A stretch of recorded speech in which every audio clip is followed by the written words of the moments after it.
The Adventures of Pinocchio by C. Collodi, translated by Carol della Chelsea. Chapter 36. Pinocchio finally ceases to be a marionette and becomes a boy. "My dear father, we are saved!" cried the marionette. "All we have to do now is to get to shore, and that is easy." Without another word, he swam swiftly away in an effort to reach land as soon as possible. All at once, he noticed that Geppetto was shivering and shaking as if with a high fever. Was he shivering from fear or from cold? Who knows? Perhaps a little of both. But Pinocchio, thinking his father was frightened, tried to comfort him by saying, "Courage, father. In a few moments we shall be safe on land." "But where is that blessed shore?" asked the little old man, more and more worried as he tried to pierce the faraway shadows. "Here I am searching on all sides, and I see nothing but sea and sky." "I see the shore," the marionette said. "Remember, father, that I am like a cat. I see better at night than by day." Poor Pinocchio pretended to be peaceful and contented, but he was far from that. He was beginning to feel discouraged. His strength was leaving him, and his breathing was becoming more and more labored. He felt he could not go on much longer, and the shore was still far away. He swam a few more strokes. Then he turned to Geppetto and cried out weakly, "Help me, father! Help me, for I'm dying!" Father and son were really about to drown when they heard a voice, like a guitar out of tune, call from the sea. "What is the trouble?" "It is I and my poor father." "I know that voice. You are Pinocchio." "Exactly, and you?" "I am the tunny, your companion in the shark's stomach." "And how did you escape?" "I imitated your example. You are the one who showed me the way, and after you went, I followed." "Tunny, you arrived at the right moment. I implore you, for the love you bear your children, the little tunnies, to help us, or we are lost." "With great pleasure indeed. Hang on to my tail, both of you, and let me lead you. In a twinkling you'll be safe on land." Geppetto and Pinocchio, as you can easily imagine, did not refuse the invitation. Indeed, instead of hanging on to the tail, they thought it better to climb on the tunny's back. "Are we too heavy?" asked Pinocchio. "Heavy? Not in the least. You are as light as seashells," answered the tunny, who was as large as a 2-year-old horse. As soon as they reached the shore, Pinocchio was the first to jump to the ground to help his old father. Then he turned to the fish and said to him, "Dear friend, you have saved my father, and I have not enough words with which to thank you.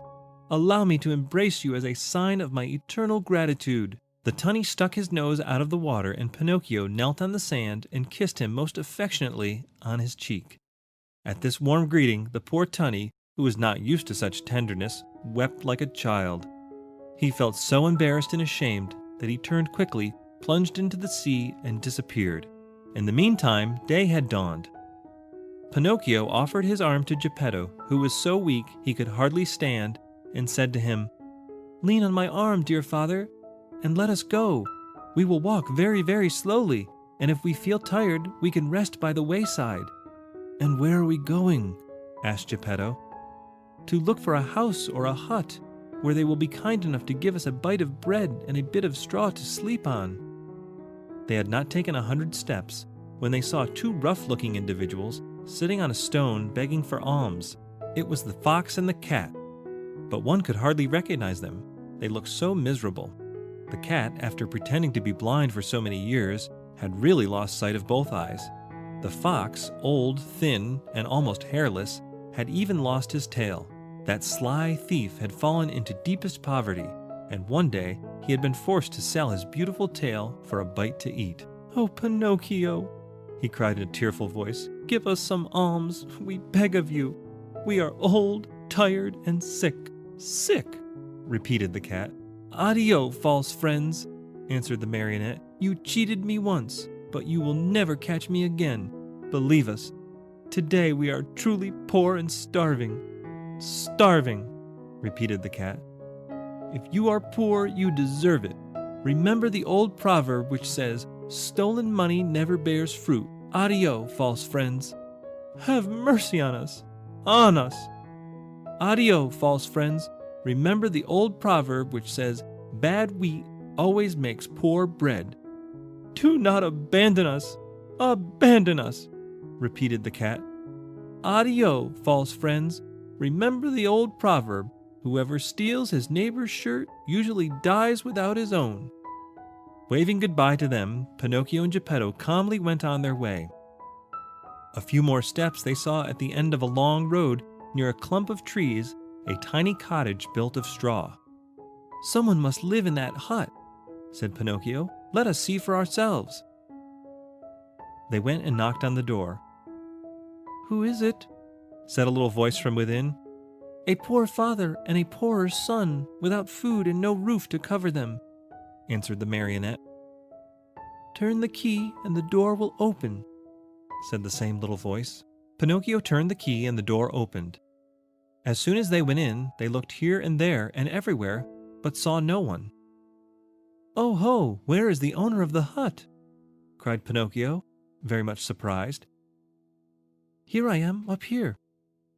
Father and son looked up at the ceiling, and there on the beam sat the talking cricket.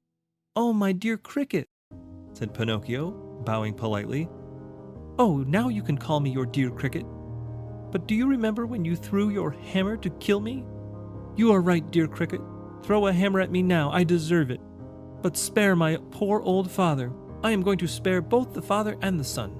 I have only wanted to remind you of the trick you long ago played upon me. I teach you that in this world of ours we must be kind and courteous to others if we want to find kindness in our own days of trouble. You are right, little cricket. You are more than right, and I shall remember the lesson you have taught me. But will you tell me how you succeeded in buying this pretty little cottage? This cottage was given to me yesterday by a little goat with blue hair. And where did the goat go? Asked Pinocchio. I don't know. And when will she be back? She will never come back. Yesterday she went away bleeding sadly, and it seemed to me she said, Poor Pinocchio, I shall never see him again. The shark must have eaten him by this time. Were those her real words? Then it was she. It was. My dear little fairy, cried out Pinocchio, sobbing bitterly. After he had cried a long time, he wiped his eyes, and then he made a bed of straw for old Geppetto. He laid him on it, and said to the talking cricket, Tell me, little cricket, where shall I find a glass of milk for my poor father? 3 fields away from here lives Farmer John. He has some cows. Go there, and he will give you what you want. Pinocchio ran all the way to Farmer John's house. The farmer said to him, How much milk do you want? I want a full glass. A full glass costs a penny. First give me the penny. I have no penny, answered Pinocchio, sad and ashamed. Very bad, my marionette, answered the farmer. Very bad. If you have no penny, I have no milk. Too bad, said Pinocchio, and started to go. Wait a moment, said Farmer John. Perhaps we can come to terms. Do you know how to draw water from a well? I can try. Then go to that well you see yonder and draw 100 bucketfuls of water. Very well. After you have finished, I shall give you a glass of warm, sweet milk. I am satisfied. Farmer John took the marionette to the well and showed him how to draw the water. Pinocchio set to work as well as he knew how, but long before he had pulled up the 100 buckets, he was tired out and dripping with perspiration. He had never worked so hard in his life. Until today, the farmer said, my donkey has drawn the water for me. But now that poor animal is dying. Will you take me to see him? Said Pinocchio. Gladly. As soon as Pinocchio went into the stable, he spied a little donkey lying on a bed of straw in the corner of the stable. He was worn out from hunger and too much work. After looking at him a long time, he said to himself, I know that donkey. I've seen him before. And bending low over him, he asked, Who are you? At this question, the donkey opened weary, dying eyes and answered in the same tongue, I am Lampwick. Then he closed his eyes and died. Oh, my poor Lampwick, said Pinocchio in a faint voice, as he wiped his eyes with some straw he had picked up from the ground. Do you feel sorry for a little donkey that has cost you nothing? Said the farmer. What should I do? I, who have paid my good money for him. But you see, he was my friend. Your friend? A classmate of mine. What? Shouted Farmer John, bursting out laughing. What? You had donkeys in your school? How you must have studied! The marionette, ashamed and hurt by those words, did not answer. but taking his glass of milk, returned to his father. From that day on, for more than 5 months, Pinocchio got up every morning, just as dawn was breaking, and went to the farm to draw water. And every day, he was given a glass of warm milk for his poor old father, who grew stronger and better day by day. But he was not satisfied with this. He learned to make baskets of reeds and sold them. With the money he received, he and his father were able to keep from starving. Among other things, he built a rolling chair, strong and comfortable, to take his old father out for an airing on bright sunny days. In the evening, the marionette studied by lamplight. With some of the money he had earned, he bought himself a second-hand volume that had a few pages missing, and with that he learned to read in a very short time. As far as writing was concerned, he used a long stick, at one end of which he had whittled a long, fine point. Ink he had none, so he used the juice of blackberries or cherries. Little by little, his diligence was rewarded. He succeeded, not only in his studies, but also in his work. And a day came when he put enough money together to keep his old father comfortable and happy. Besides this, he was able to save the great amount of 50 pennies. With it, he wanted to buy himself a new suit. One day he said to his father, "I am going to the marketplace to buy myself a coat, a cap, and a pair of shoes. When I come back, I'll be so dressed up, you will think I am a rich man." He ran out of the house and up the road to the village, laughing and singing. Suddenly, he heard his name called, and looking around to see whence the voice came from, he noticed a large snail crawling out of some bushes. "Don't you recognize me?" said the snail. "Yes and no. Do you remember the snail that lived with the fairy with azure hair? Do you not remember how she opened the door for you one night and gave you something to eat?" "I remember everything," cried Pinocchio. "Answer me quickly, pretty snail. Where have you left my fairy? What is she doing? Has she forgiven me? Does she remember me? Does she still love me? Is she very far away from me? May I see her?" At all these questions, tumbling out one after another, the snail answered, calm as ever, "My dear Pinocchio, the fairy is lying ill in a hospital." "In a hospital?" "Yes, indeed. She has been stricken with trouble and illness, and she hasn't a penny left with which to buy a bite of bread." "Really? Oh, how sorry I am. My poor dear little fairy. If I had 1,000,000, I should run to her with it. But I have only 50 pennies. Here they are. I was just going to buy some clothes. Here, take them, little snail, and give them to my good fairy." "What about the new clothes?" "What does that matter? I shall like to sell these rags I have on to help her more. Go and hurry. Come back here within a couple of days, and I hope to have more money for you. Until today I have worked for my father. Now I shall have to work for my mother also. Goodbye, and I hope to see you soon." The snail, much against her usual habit, began to run like a lizard under a summer sun. When Pinocchio returned home, his father asked him, "And where is the new suit?" "I couldn't find one to fit me. I shall have to look again some other day." That night, Pinocchio, instead of going to bed at 10 o'clock, waited until midnight, and instead of making 8 baskets, he made 16. After that, he went to bed and fell asleep. As he slept, he dreamed of his fairy, beautiful, smiling, and happy, who kissed him and said to him, "Bravo, Pinocchio! In reward for your kind heart, I forgive you for all of your old mischief. Boys who love and take good care of their parents when they are old and sick deserve praise, even though they may not be held up as models of obedience and good behavior. Keep on doing well, and you will be happy."